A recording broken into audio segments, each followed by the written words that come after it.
Nous allons maintenant écouter Félix Finkbeiner, qui nous vient d'Allemagne.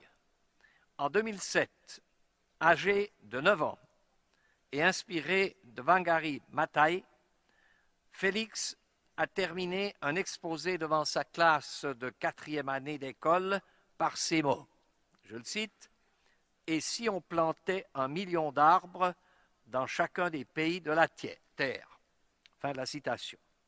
Aujourd'hui, plus de 100 000 enfants de 91 pays ont planté des millions d'arbres et lancé l'initiative d'enfants Plantons pour la planète. Félix est accompagné par Minami, une japonaise, Nathaniel, un britannique, Alessa, une hollandaise et Alexander, un américain. Alors, Félix, la parole est à vous.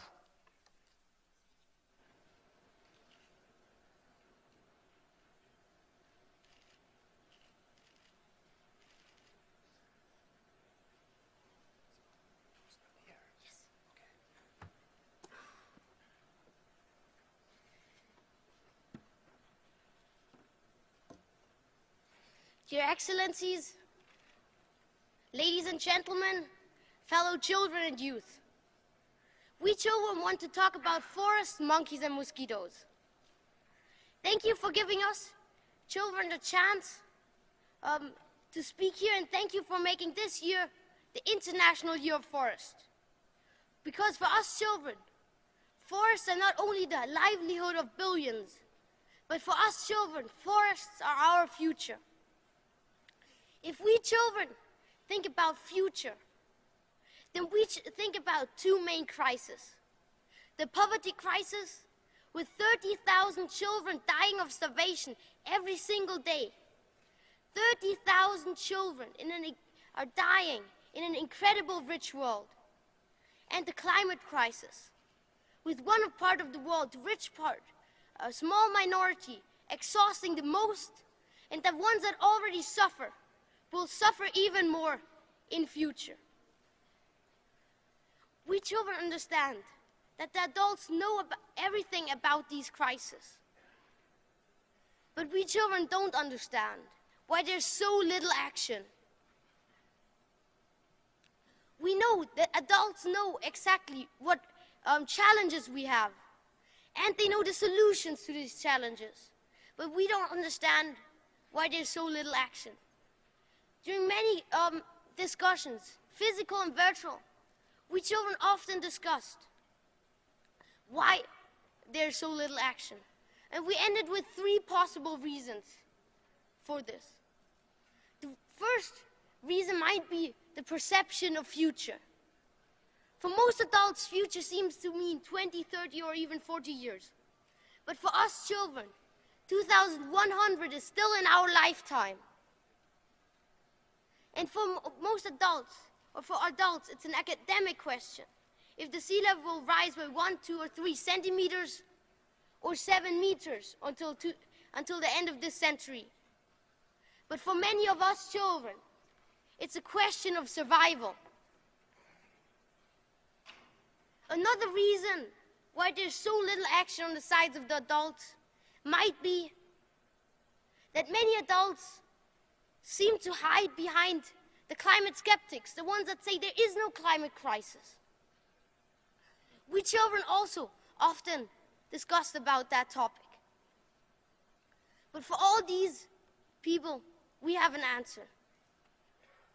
If we follow the scientists that tell us there is a crisis, and if we act, and in 20 years we find out they were wrong, then we didn't do any mistake. But if we follow the skeptics and don't do anything, and in 20 years we find out that they were wrong, it will be too late to save our future. My friend once told me a third possible reason, a third way to explain the behavior of the adults. If you let a monkey choose, if he wants 1 banana now or 6 bananas later, the monkey always chooses the 1 banana now. From this analysis, We children understood we cannot trust that the adults alone will save our future. We have to take our future in our own hands. To do that, we children often made consultations, we often discussed what we have to do. And in our most recent consultation, we asked ourselves, what would we do if we were the heads of governments? And we ended with a very simple three-point plan. The first point is carbon into the museum, which means that we have to go down to zero emissions until 2050. And the great thing about this is that all the technology we need for zero emissions already exists. Our second point is that we need to bring poverty to the museum through climate justice. We have to accept that if we don't want to go over another 2 degrees limit, then we have a limited budget of CO2 we can exhaust that we have to accept. This budget of CO2 we can still emit is 600 billion tons. So 600 billion tons divided through the next 40 years, and the world's population, which will soon be 10 billion people, is 1.5 tons per person per year. And who wants more pays more to the ones that exhaust less. And the third point we children found is trees and forests. We have to protect the forests, the already existing forests. We have to keep the rainforests from disappearing. And in addition, we have to plant trees. It is now more than 4 years ago that we children started the Plant for the Planet Children initiative, planting 1 million trees in each country of the world. It is also more than 4 years ago that Wangari Maathai started the Billion Tree campaign. It is now time that we work together. We combine our forces, old and young, rich and poor, and together we can plant 1 trillion trees. We can start a 1 trillion tree campaign. We children think that we can manage to plant 1 trillion trees in 10 years. The Americans made it to the moon in 10 years. The Chinese planted 2.7 billion trees in 2009.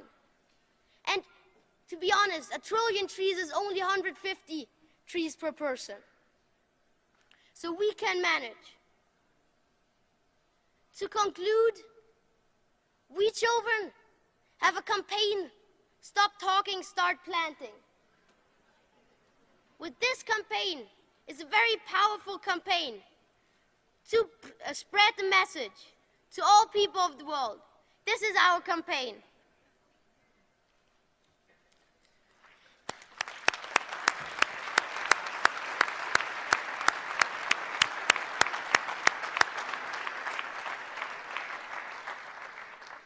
We can use this campaign together.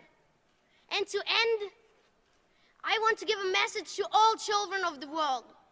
We children are the majority on this world. We can make a difference. And never forget, 1 mosquito cannot do anything against a rhino, but 1,000 mosquitoes can make a rhino change its direction.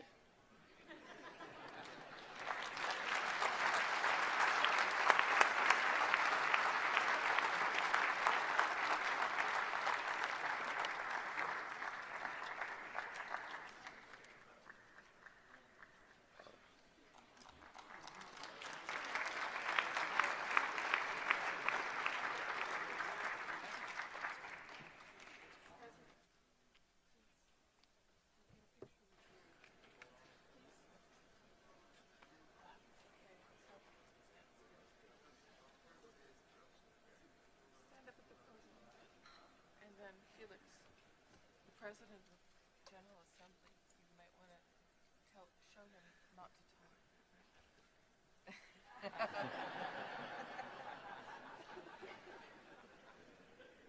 Felix and your comrades, I'm sure all the adults in this hall will take up your message, because we want all to be among yours in the future as well. Thank you.